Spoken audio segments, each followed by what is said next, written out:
नमस्कार मित्रों, मैं डॉक्टर रमेश चंद तिवारी। आज आप लोगों के बीच में एक बड़ा ही महत्वपूर्ण टॉपिक लेके आया हूँ, माइटोसिस। सेल्स का ये टॉपिक है, सेल डिवीजन का। और आज इसमें हम लोग सेल माइटोसिस और इंटरफेज, ये जो जो एक दूसरे से जुड़े हुए फेज हैं, इसके बारे में डिटेल चर्चा करेंगे। और उसका एक कलेक्शन जो है, उससे संबंधित सारे डाटा आपको देंगे। और आप एक सुंदर नोट बना करके हर एग्जाम्स जो आपके कंपटीशन के हैं, आपका नीट हो, क्लास 11th हो, बीएससी हो, एमएससी हो, टीजीटी, पीजीटी हो, आईएएस हो, पीसीएस हो, सब में इसका उपयोग है। तो आइए शुरू करते हैं। हम लोग जो है कि पहला वो चीज़ देखते हैं, साइड पहले तो यही देख लें कि माइटोसिस को इक्वेशनल डिवीजन बोलते हैं। पहला चीज़ तो आप यहीं से जो है कि देख सकते हैं, ये माइटोसिस का जो एक नाम है, इक्वेशनल डिवीजन। और मियासिस का नाम है रिडक्शनल डिवीजन। हम आगे एक वीडियो बनाएंगे मियासिस पे, अगला वीडियो, उसमें हम चर्चा करेंगे। इसका नाम है इक्वेशनल डिवीजन, यानी बराबर का डिवीजन, इसलिए इसको माइटोसिस को इक्वेशनल डिवीजन बोलते हैं। आइए हम नेक्स्ट स्लाइड देखते हैं। मित्रों, यहाँ माइटोसिस को थोड़ा सा डिफाइन किया गया है और उसका एक जनरल इंट्रोडक्शन दिया गया है कि mitosis is a type of cell division where one parent cell divide into two identical daughter cell. ये जीवन चलाने के लिए ना बड़ा ही महत्वपूर्ण चीज है माइटोसिस। एक सेल जाइगोट से एक पूरे ऑर्गेनिज्म का निर्माण हो जाता है इस माइटोसिस की ही क्रिया से। इतना बड़ा आश्चर्य भी है विज्ञान की दुनिया में, संसार में, कि एक जाइगोट बनता है जब स्पर्म और ओवा के बाद, तो उसे माइटोसिस के द्वारा पूरा एक ऑर्गेनिज्म, चाहे वो छोटा सा चींटी हो, चाहे वो हाथी का हो शरीर हो, व्हेल का हो, मानव का हो, सबका पूरा शरीर इसी माइटोसिस के ही क्रिया से बनता है। उसी के बारे में यहाँ पर हम लोग चर्चा करेंगे। It occurs in somatic body cell. देखिए, बड़ा इंपॉर्टेंट है। माइटोसिस जो होता है ना, सोमैटिक बॉडी सेल में पाया जाता है।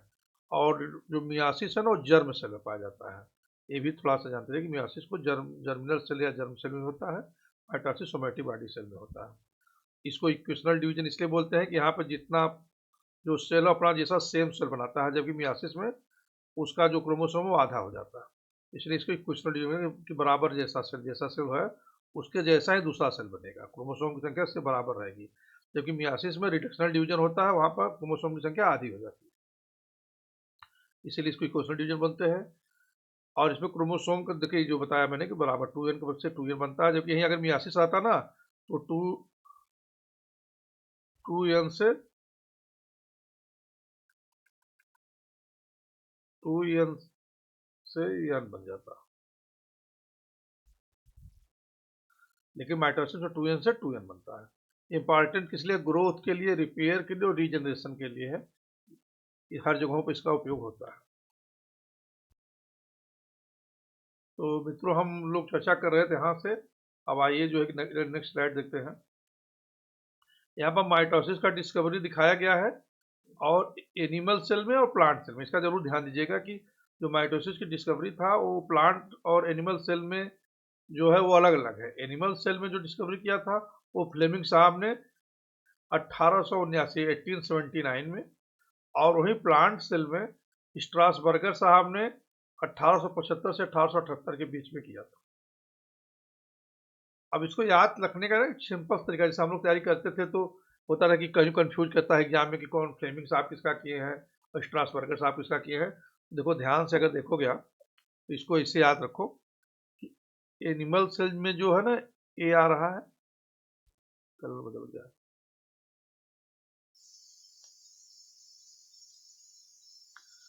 एनिमल सेल में एनिमल सेल में देखो, ए आ रहा है पहले,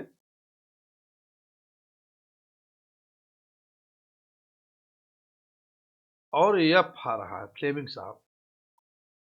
और यहाँ पे प्लांट सेल में पी आता था और एस आता था। तो देखो, ए एस प्लांट में पी और एनिमल में ए। तो जो ए है ना, वो पी से पहले आता है, ध्यान से देखना। और एफ जो है एस से पहले आता है। तो कंफ्यूजन नहीं करेंगे, जो पहले वाले दोनों हैं वो एक साथ हैं, और जो बाद वाले दोनों हैं एक साथ है। तो इसलिए स्ट्रासबर्गर फ्लेमिंग कभी कंफ्यूजन नहीं होगा कि एनिमल के साथ फ्लेमिंग और प्लांट के साथ स्ट्रासबर्गर। बाकी उसके डिटेल थोड़ा नीचे दिया गया है, आप चाहें तो इसको भी नोट अपना बना सकते हैं। हाँ, लेकिन मेन चीज़ आपको याद रखना है जो यहाँ पे है कि एनिमल में फ्लेमिंग साहब ने 80 से 79 में, और प्लांट में स्ट्रासबर्गर ने 1875 से 1878 तक किया है।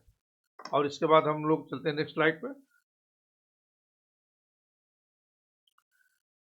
देखो मित्रों, आपको यहाँ पहले हम सेल साइकिल में यम फेज के बारे में बताएंगे, लेकिन थोड़ा सा हम अभी इंटरफेज की चर्चा हम आगे करने वाले हैं। लेकिन हम आपको बता दें, यहाँ पे एक चीज जान जाइए कि यह एक सिंपल सा डायग्राम रफली मैं बना दे रहा हूँ, उससे आगे इसका डिटेल है, लेकिन फिर भी आप जान जाइए। ये 4 चीजें होती हैं: G1, यस, G2 और यम। अच्छा, सबसे पहला जो क्वेश्चन बनता है वो यही बनता है कि इसका क्या वो सीक्वेंस है। तो G1, यस, G2, यम। ये बहुत बार एग्जाम में पूछा जाता है, बहुत बार। इसका सीक्वेंस क्या है? G1 का यस, और फिर G2, फिर यम। और ये जो यम है यही माइटोटिक फेज है।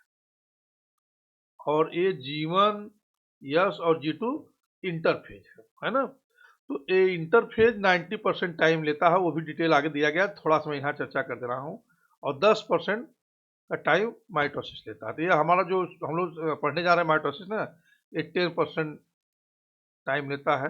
यानी 24 घंटे में 23 घंटे तो ये इंटरफेज लेता है और 1 घंटे माइटोसिस लेता है।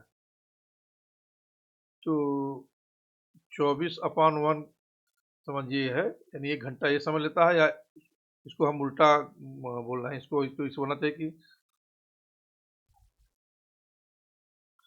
1/24 बोल दीजिए घंटे के हिसाब से। तो आइए देखते हैं थोड़ा इसका डिटेल, हम इंटरफेज का आगे करेंगे। हमने आपको थोड़ा इंट्रोडक्शन यहाँ पे दे दिया, लेकिन आगे हम इसका इंटरफेज के बारे में बताएंगे। पहले हम यम फेज देख लें। यम फेज को ना कुछ नीचे दिया गया है कि प्रोफेज, मेटाफेज, एनाफेज और टीलोफेज, ये 4 फेज। इसको मेटाफेज को माइटोसिस को 4 फेज में डिवाइड करते हैं। अच्छा, इसका भी सीक्वेंस पूछा जाता है। इस चैप्टर से ना सीक्वेंस का बड़ा महत्व है। जैसे G1, S, G2, M के बारे में हम लोगों ने देखा, इसी तरह से प्रोफेज, मेटाफेज, एनाफेज, टीलोफेज का भी अपना एक सीक्वेंस है। तो जैसे हम लोग इसको याद करने का जो सिंपल सा फार्मूला है, अब बहुत से बच्चे जानते भी होंगे, इसको हम लोग बनाते थे पी मैट। हाँ, ऐसे तो लगेगा ना सब याद है, कि जब एग्जाम में आ जाएगा ना कि तो सीक्वेंस दीजिए तो कंफ्यूज करने लगता था। पी मैट, ये सीक्वेंस जैसे G1, S, G2, M एक क्वेश्चन है, दूसरा पी मैट, इसको याद रखिए। तो इससे आपको सीक्वेंस नहीं भूलेगा कि प्रोफेज पहले है कि मेटाफेज है कि एनाफेज है कि टीलोफेज है, क्या सीक्वेंस है। ये सीक्वेंस जरूर पूछता है। और इसके बाद ये न्यूक्लियस का फेज है, और इसको साइटोकाइनेसिस होती है, जिसको कि डिवीजन ऑफ साइटोप्लाज्म बोलते हैं। अब आइए चलते हैं जो है नेक्स्ट पेज पे। देखिए, इसका एक फिगर हमने बनाया है और बड़ा ही इंपॉर्टेंट, और देखेंगे तो पूरा समरी है इस फिगर में। इसको थोड़ा सा देख लीजिए, एक आइडिया लग जाएगा। थोड़ा डिटेल आगे दे देंगे, जहाँ जहाँ क्वेश्चंस बनते हैं आपका पूरा चैप्टर तैयार हो जाएगा। देखिए, पहला इंटरफेज है, इसमें सेंट्रोसोम या सेंट्रियोल। देखिए, एनिमल सेल में जनरली सेंट्रोसोम या सेंट्रियोल पाया जाता है, इसका ध्यान रखिएगा। प्लांट में सेंट्रोसोम या सेंट्रियोल एब्सेंट होता है। हाँ, और इसके बाद देखिए न्यूक्लियस है। हाँ, न्यूक्लियोलस है, जहाँ की राइबोसोमल आरएनए बनता है। न्यूक्लियर इन्वेलप है, प्लाज्मा मेम्ब्रेन है, क्रोमोसोम है। और इसके बारे में ये इंटरफेज का दिया गया है। अब देखिए प्रोफेज में क्या क्या होता है, ये दिया गया है कि अर्ली माइटोटिक स्पिंडल स्प्लिट करता है। 2 सिस्टर क्रोमैटिड्स को दिखाया गया है। प्रो मेटाफेज दिखाया गया है, जिसमें प्रोफेज और मेटाफेज दोनों का स्टेज होता है, थोड़ा सा छोटा ही। तो इसमें दिखाया गया है कि क्रोमोसोम ना धीरे धीरे इक्वेटर की तरफ बढ़ रहे हैं। और देखिए मेटाफेज में आप देख सकते हैं यहाँ पे, ये सब इक्वेटर पे लाइन हो गए हैं। ये बड़ा ही इंपॉर्टेंट है, अभी आगे आने वाले हम उस पर डिटेल जब देंगे मेटाफेज का। एग्जाम में पता नहीं कितनी बार पूछा गया है कि मेटाफेज में क्रोमोसोम कहाँ होते हैं, या इक्वेटर फेज में क्रोमोसोम किस फेज में होता है। देखिए मेटाफेज में देखिए इक्वेटर पे है। और फिर जो एनाफेज है ना, देखिए ये भी बड़ा इंपॉर्टेंट है। इसमें पहले तो सारे क्रोमोसोम का साइज यही दिखता है कि कौन एक्रोसेंट्रिक है, कौन टीलोसेंट्रिक है, कौन मेटासेंट्रिक है, ये सब जो डिटेल होता है ये एनाफेज में ही समझ में आता है। जो एकदम वी शेप्ड है मेटासेंट्रिक है, एकदम जिसमें जो छोटा टुकड़ा है उसमें ए सेंट्रिक है, कुछ एक्रोसेंट्रिक है। इसका डिटेल हम बनाएंगे वीडियो तो उसको बताएंगे, लेकिन एक रफली जान जाइए कि कहाँ पे देखते हैं तो एनाफेज में। और ये सब पोल की तरफ जाना शुरू कर देते हैं, धीरे धीरे स्पिंडल फाइबर से अलग करके सारे क्रोमोसोम खींच के पोल की तरफ जाते हैं, और फिर ये यहीं से सेल डिवाइड करती है। देखिए जैसे इसे टेलोफेज से फेज में कर रही है, या इधर पोल की तरफ चले गए क्रोमोसोम, इधर आगे बीच से डिवीजन हो जाता है, तो दो नई सेल बन जाती हैं। अब ये फिगर को आप बार बार देखिएगा और पूरा एग्जाम और नोट्स पढ़िएगा, तो आपको पूरा इंटरफेज प्लस माइटोसिस का क्लियर कट आइडिया बन जाएगा। आइए अब चलते हैं नेक्स्ट पेज पे। इंटरफेज देखिए प्रिपरेशन फेज होता है, जैसा कि अभी भी हम बता रहे थे, जीवन phase cell growth in size protein synthesis होता है।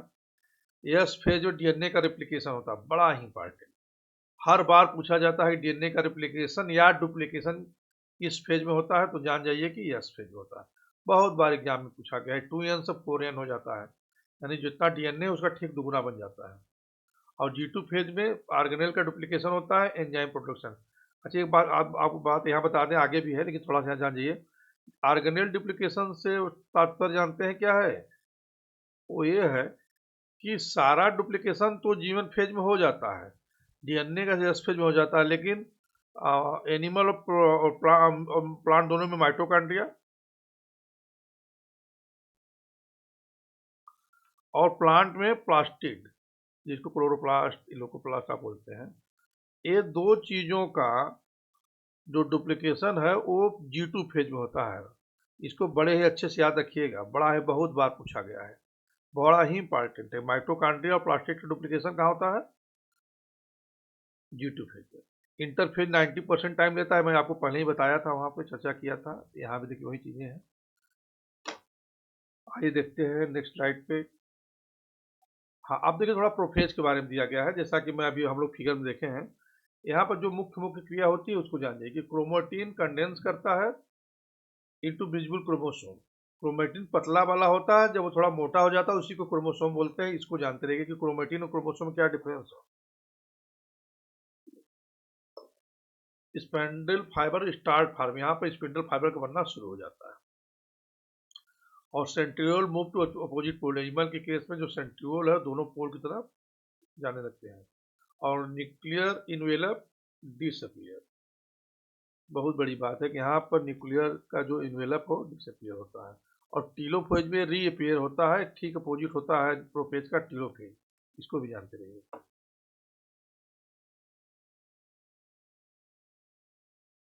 मेटाफेज, देखो मेटाफेज में दो ही बातें सबसे इंपॉर्टेंट है कि chromosome align at equator plate, जैसा मैं अभी फिगर में आपको बताया हूँ। देखिए इक्वेटर प्लेट पर पहुंच जाते हैं सारे chromosome. Spindle fibre attach to centromere, जो स्पिंडल फाइबर सेंट्रोमियर से अटैच होता है। और best phase of study to chromosome, बहुत बार एग्जाम में इस क्वेश्चन पूछा गया कि क्रोमोसोम की अगर स्टडी करना हो तो सबसे बेस्ट फेज कौन सी है? वो है मेटाफेज। एक तो यह, और इक्वेटर प्लेट पर चला जाता है। ये दोनों question very very important, VIP है समझिए।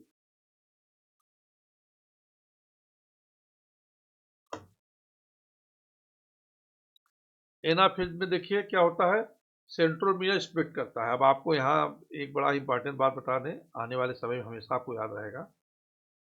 एक तो सेंट्रोमियर स्प्लिट करता है एनाफेज में, और एक बार सेंट्रोमियर स्प्लिट करता है मियासिस का, जो सेकेंड मियासिस का पार्ट होता है। मियासिस 1 मियासिस 2 दो होता है, तो मियासिस 2 में एक बार सेंट्रोमियर स्प्लिट करता है, और एक बार माइटोसिस में। बहुत बार पूछा गया है कि माइटोसिस सेंट्रोमियर स्प्लिट कहाँ नहीं करता, तो मियासिस 1 में स्प्लिट सेंट्रोमियर नहीं करता है। एक तो एक क्वेश्चन बनता है कि मियासिस 1 में सेंट्रोमियर स्प्लिट नहीं करता है, और कहाँ स्प्लिट करता है। चार ऑप्शन दे देगा, एक तो माइटोसिस में करता है जिसमें एनाफेज में, और एक मियासिस सेकेंड, यानी इसको एनाफेज 2 बोलते हैं। मियासिस का एनाफेज है तो इसको एनाफेज 2 बोलते हैं। एक बार यहाँ करता है, तो आप इसको जरूर याद रखिएगा, बड़ा ही इंपॉर्टेंट, बहुत से एग्जाम में बहुत बार पूछा गया है। Sister chromatid pole to opposite pole, ये भी पूछा जाता है, ये भी क्वेश्चन बहुत बार पूछा गया है, बहुत ही इंपॉर्टेंट, एकदम सीधे क्वेश्चन है समझिए। परीक्षा को उठा के। और ये तीसरा भी, ये भी बहुत important, shortest phase of mitosis. Mitosis का सबसे शॉर्टेस्ट फेज कौन है? तो एनाफेज। ये तीनों ही पॉइंट बड़े ही इंपॉर्टेंट, हजारों बार पूछे गए होंगे क्वेश्चन में। चलिए अगला स्लाइड पे चलते हैं हम लोग।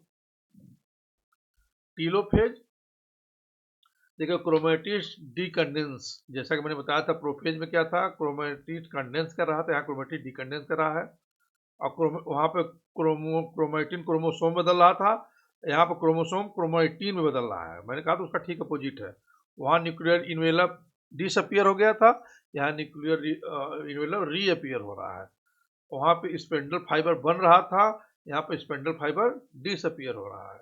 वहाँ पर 2 nuclei forming inside the same cell, वहाँ पर न्यूक्लियर इन्वेलप खत्म हो रहा था, और यहाँ पे 2 नए सेल बन रहे हैं सेम न्यूक्लियस में। हाँ, आइए अब अगले पेज पे चलते हैं। अब साइटोकाइनेसिस आ जाता है। Division of cytoplasm to form identical daughter cell, इसी को बोलते हैं साइटोकाइनेसिस, यानी साइटोप्लाज्म का डिवीजन। साइटोप्लाज्म का जो डिवीजन है वो बोला जाता है साइटोकाइनेसिस। और न्यूक्लियस का डिवीजन बोलता है न्यूक्लियोसाइटोकाइनेसिस, या उसी को माइटोसिस बोलते हैं। जो न्यूक्लियस का डिवीजन है उसको माइटोसिस बोलते हैं, और जो साइटोप्लाज्म का डिवीजन है उसको साइटोकाइनेसिस बोलते हैं। अब ये दो चीजें हैं, एनिमल में अलग तरीके से होता है, प्लांट में अलग तरीके से होता है। एनिमल में क्लीवेज के द्वारा होता है, और प्लांट में सेल प्लेट, इसको आप पीपी याद रखेंगे तो हमेशा याद रहेगा, पीपी प्लांट में प्लेट, सेल प्लेट। ये याद करने का थोड़ा तरीका है, कंफ्यूज न करें कि प्लांट में कहीं क्लीवेज दिमाग में आ जाए, एनिमल में सेल प्लेट नहीं आ जाए। इसलिए याद रखिए कि PP plant plate, plant plate, animal cleavage. चलिए उसी का डिटेल यहाँ दिया गया है।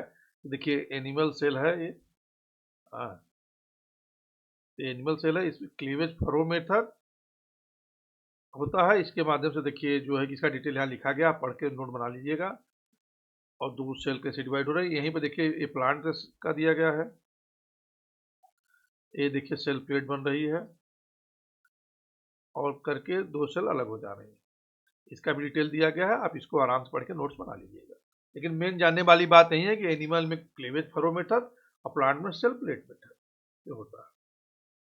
अब समरी दिया गया है, थोड़ा सा देख लीजिए। प्रोफेज में जैसा कि हमने बताया अभी कुछ देर पहले, क्रोमोसोम विजुअल होता है, स्पिंडल फॉर्मेशन होता है। मेटाफेज में आपका जो है क्रोमोसोम एलाइन इक्वेटर होता है, कई बार बताए। एनाफेज में क्रोमेटिन पुल्ड अपार्ट, यानी दोनों पोल की तरफ चले जाते हैं। न्यूक्लियस में, टेलोफेज में न्यूक्लियस रीफॉर्म हो जाता है, जो कि एनाफेज में, जो प्रोफेज में न्यूक्लियस डिसअपियर हुआ रहता है न्यूक्लियर मेम्ब्रेन, वो टीलोफेज में 2 नए न्यूक्लियस बनते हैं, ये रीअपियर होता है। साइटोकाइनेसिस में साइटोप्लाज्म डिवीजन होता है। अभी इसका डिटेल दिया गया था, इसका थोड़ा समरी पार्ट है। इंपॉर्टेंट क्या है माइटोसिस का? ग्रोथ ऑफ ऑर्गेनिज्म, जैसा मैंने पहले शुरू में बता दिया था इंट्रोडक्शन में, है कि जाइगोट, एक स्पर्म और एक ओवा जब मिलते हैं तो एक जाइगोट बनता है, और माइटोसिस के द्वारा ही पूरा ग्रोथ होता है ऑर्गेनिज्म का, चाहे छोटी से चींटी से लेकर व्हेल मछली तक, हाथी, मनुष्य, जितने भी जानवर और प्लांट एनिमल्स देख रहे हैं, सबका पूरा फॉर्मेशन माइटोसिस होता है। कहीं चोट लग जाती है, घाव हो जाती है, उसके हीलिंग में, ए सेक्सुअल रिप्रोडक्शन में भी माइटोसिस का रोल है, और मेंटेनेंस क्रोमोसोम नंबर 2n। अब ये भी ध्यान देना है कि माइटोसिस में ऐसा ना हो जाए कि 2n का संख्या 4n 8n हो जाए, बहुत ज़्यादा हो जाए, इसको भी मेंटेन करना है कि 2n से 2n ही बने। ये भी माइटोसिस का ही क्रिया है। जैसा कैंसर सेल में है, देखिए थोड़ा सा अनकंट्रोल्ड वो हो जाता है सेल डिवीजन, तो थोड़ा सा हमने यहाँ बताया है कि uncontrolled division due to check point failure, मतलब जहाँ पर रुकना चाहिए था डिवीजन को, देखिए इस फिगर में आप आ जाइए। Cancer cell development, normal cell है, कैंसर सेल है, कैंसर सेल देखिए ये सब सेल का डिवीजन हो गया है अनकंट्रोल्ड। वही एक नॉर्मल सेल में देखिए क्या होता है, एक मैनर में है डिवीजन, इसीलिए बोलते हैं नॉर्मल सेल डिवीजन हुआ। लेकिन जब ये अनकंट्रोल्ड हो गया तो कैंसर सेल हो गया, जो पूरे शरीर में फैलता है तो इसी को माइलिग्नेंट कैंसर बोलते हैं। आप इस फिगर से नॉर्मल सेल कैंसर सेल के डेवलपमेंट में देखेंगे तो दिमाग में एक आइडिया बना रहेगा कि कैसे नॉर्मल सेल होता है, कैसे कैंसर सेल होता है। इसलिए जीवन में आ, हमेशा ध्यान रखना है कि कहीं भी ऐसा सेल हो तो उसको, या कहीं ग्रोथ हो, ऐसी समस्या तो संपर्क करें हम लोग अच्छे हॉस्पिटल से। आइए देखते हैं uncontrolled division due to check point failure, oncogene mutated cell cycle regulator. थोड़ा सा यहाँ बता दें आपको, ऑन्कोजीन के बारे में इंट्रोडक्शन दे दें, उससे आप कहीं कभी टॉपिक इसका भी बना देंगे। ऑन्कोजीन जनरली ना प्रोटो ऑन्कोजीन सभी नॉर्मल सेल में भी होता है, हर एवरी सेल में प्रोटो ऑन्कोजीन होता है, लेकिन जब वो कंट्रोल रहता है तो वो नॉर्मल डिवीजन दिखाता है। लेकिन जब उसी प्रोटो ऑन्कोजीन में कोई म्यूटेशन हो जाता है, कोई दिक्कत हो जाती है, जब वो ऑन्कोजीन में बदल जाता है तो फिर इसे दिया गया म्यूटेटेड सेल साइकिल रेगुलेटर। जब म्यूटेशन हो जाए या और कोई प्रॉब्लम हो जाए तो जिसे प्रोटो ऑन्कोजीन में जब बदल जाता है तो फिर एक कैंसरस हो जाता है। होता सब में है, इस बात को आप जानते रहिए। थोड़ा सा इंटरफेस के बारे में देख लें हम लोग, जैसा कि हम शुरू चर्चा किए थे कि आप लोग बताएंगे आगे चल के। तो जैसा हम इसको कई बार बता चुके हैं, फिर वही चीज़ यहाँ आ रहा है। 90% टाइम इंटरफेज का होता है। Time between two mitotic division, वही बात है G1 S G2 M, ये साइकिल चलती रहती है। G1 के बाद S आएगा, S के बाद G2 आएगा, G2 के बाद फिर M आएगा, फिर M के बाद फिर G1 आएगा। ये G1 से G2, G2 से S, ये सब चलता रहेगा, साइकिल चलती रहेगी। इसीलिए बोला गया कि टू माइटोटिक डिवीजन के बीच की सेल जो होती है वो इंटरफेज होती है, also called post mitotic phase और डीएल फेज, डिवाइडेड टू 3 सब phase. G1 phase pre synthetic, S phase synthesis, ये सिंथेसिस किस चीज का, डीएनए का, इसको कहते हैं। और G2 gap 2 phase post synthetic. ये देखिए यहाँ पे थोड़ा सा वही चीजें दी गई साइकिल का। सबसे पहले तो आप इस फिगर को जरूर जानते रहिए। हाँ, तो कलर दूसरा ले लेंगे ना तो आपको समझ अच्छे से आएगा। देखिए ये जो आप देख रहे हैं वही जो मैं बता रहा था, G1 फिर ये S फिर G2 फिर टाइम भी दिया गया। G1 का सबसे लंबा पेज होता है 11 घंटे का, S का 8 घंटे का, G2 का 4 घंटे का, M का 1 घंटे का, यानी 24 घंटा टोटल दिया गया है। 11, 8, 19, 4, 23 से 24, उसमें 1 घंटा माइटोसिस फेज है और 23 घंटा आपका इंटरफेज है। तो ये साइकिल ऐसे ही है, इसको आप इस तरह से ध्यान दीजिएगा। G1 S G2 M, G1 S G2 M, इसको आप एकदम दिमाग में रहना चाहिए। और इसको पूछ देता है S कहाँ है, G1 कहाँ है, किसके बीच में है, M कहाँ है, तो ये आपको एकदम फिगर याद रहेगा, सब याद रहेगा। नॉन डिवाइडिंग फेज और इंटरफेज इसको बोलते हैं, मतलब इसमें डिवीजन तो होता है लेकिन बोला जाता है नॉन डिवाइडिंग फेज। देखिए ये भी एक बड़ी विचित्र बात है, इसमें ऐसा नहीं कि डिवीजन नहीं होता। सिंथेसिस डीएनए का डिवीजन होता है, डुप्लीकेशन होता है, रेप्लिकेशन होता है, लेकिन एक आम चलन की बोल भाषा में इसको नॉन डिवाइडिंग फेज बोल देते हैं या प्रिपरेटरी फेज बोल देते हैं, मतलब माइटोसिस से पहले का प्रिपरेशन। लेकिन होता है यहाँ भी डिवीजन, यहाँ पर आपका प्लास्टिड माइटोकॉन्ड्रिया का डिवीजन होता है, डुप्लीकेशन होता है, सब है। G1 phase, S phase, G2 phase, कई बार इसको बता चुके हैं। यहाँ आप देखिए आपका डिवीजन फेज या माइटोसिस फेज ऐसा बोला जाता है, न्यूक्लियस का डिवीजन। हाँ। देखिए उसी का फिर डिटेल यहाँ दिया गया है, G1 फेज में क्या क्या होता है। तो आप इस बात को जान सकते हैं कि यहाँ देखिए 11 घंटे का है, लॉन्गेस्ट आपका इंटरफेज है। मैं पहले ही बता दिया हूँ। मेन इवेंट क्या क्या होता है, सेल ग्रोथ रैपिडली, सेल की ग्रोथ बहुत तेज होती है, आरएनए, प्रोटीन, एंजाइम, ये सब सिंथेसिस होता है। जैसा मैं भी बता रहा था कि हाँ भी डुप्लीकेशन रेप्लिकेशन सब चलता रहता है, बोल देते हैं बस कि यहाँ डिवीजन नहीं होता, डिवीजन होता है। Preparation of DNA replication begins, organelle duplicate except mitochondria और प्लास्टिड। देखिए मैं अभी चर्चा किया था, ये दोनों जो है ना, ये दोनों होंगे G2 फेज में जाकर duplicate. Protein synthesis necessary for replication are produce, pre synthetic phase इसको बोलते हैं। All protein required for DNA replication are synthesize here. DNA replication के जितने प्रोटीन की जरूरत है ना, सब यहाँ सिंथेसाइज होते हैं। हाँ, अब देखिए यस फेज आ गया। सिंथेसिस फेज बड़ा इंपॉर्टेंट फेज है, बार बार इसी से क्वेश्चन ज़्यादातर बनते हैं। ये 8 घंटे का प्रोसेस है, इसमें डीएनए का रिप्लिकेशन होता है। सबसे बड़ी बात यही है कि यहाँ पर डीएनए का रिप्लिकेशन होता है। हाँ, जो सबसे बड़ा क्वेश्चन बनता है कि डीएनए रिप्लिकेशन कहाँ हो जाता है, यस फेज में होता है। डीएनए कंटेंट डबल हो जाता है, 2n से 4n हो जाता है। क्रोमोसोम नंबर रिमेन सेम होता है। हिस्टोन प्रोटीन आर सिंथेसाइज, हाँ डीएनए के साथ हिस्टोन प्रोटीन वगैरह का भी सिंथेसिस होता है। सेंट्रियोल का भी सिंथेसिस होता है। Centrosome duplicate in animal cell, animal cell में सेंट्रोसोम का भी डुप्लीकेशन यही होता है। DNA polymerase and replication machinery यहाँ एक्टिव रहती है। डीएनए बिकम्स एक्स से सिस्टर क्रोमैटिड। D2 फेज में जैसा कि हमने पहले भी चर्चा किया, देख लीजिए 4 घंटे का होता है।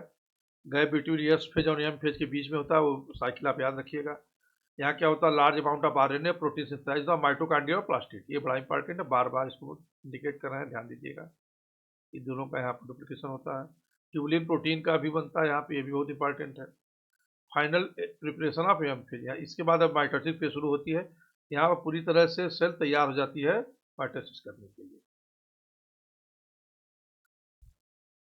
रिवीजन के लिए जान जाइए कि वो दिया है कि जीवन फेज ग्रोथ और प्रोटीन सिंथेसिस होता है 8 घंटे का होता है। सिंथेसिस पर डीएनए रेप्लिकेशन है 10 घंटे का। और G2 phase organelle duplication preparation for mitosis है। थोड़ा सा यहाँ पर टाइम को लेकर कंफ्यूजन हो गया है, मुझे लगता है ये गलत हो गया है। उसमें दिया गया था 11 घंटे के होता है, 8 घंटे का ये होता है। 11, 8, 19, 4, 23 और 1 घंटे का माइटोसिस, सॉरी। इसको थोड़ा सा आप लोग इम्प्रूव कर लीजिएगा, गलत क्या है, हो जाता है कभी कभी। प्रिंटर महोदय ने गलत गलती कर दिया है, कोई बात नहीं, जानते रहे, वहाँ शुरू में दिया भी गया है, इसको ध्यान दीजिएगा। इंटरफेज बाद एम फेज का ट्रांजिशन कैसे होता है, एंड ऑफ G2 फेज समाप्त होता है, एंट्री ऑफ एम फेज शुरू, माइटोसिस फेज शुरू हो जाती है।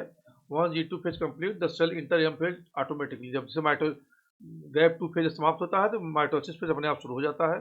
आर डीएनए रिप्लिकेट करते हैं, ऑर्गेनेल डुप्लीकेट डबल हो जाते हैं, spindle fibre begin to form, tubulin protein भी शुरू बन जाता है। Cell is fully ready to divide, cell पूरी तरह से तैयार होती है डिवाइड करने के लिए, और 2 आइडेंटिकल डाटा सेल। इस तरह से मित्रों आपका ये जो है टॉपिक पूरा हुआ माइटोसिस और इंटरफेज के साथ। और बहुत ही बेहतरीन कंटेंट, बड़े ही शार्ट में आपको दिए गए हैं, ज़्यादा भटकाने और बहुत ज़्यादा फालतू कंटेंट नहीं डाले गए हैं, जो आपके एग्जाम से संबंधित वहीं दिया गया है। आप इसको अच्छे से नोट्स बना लीजिएगा, फिगर जरूर बना लीजिएगा, बार बार रिवाइज करिएगा। और इसके बाद जो है फिर हम आपसे नए वीडियो में मिलते हैं, मियासिस में। तब तक के लिए नमस्कार।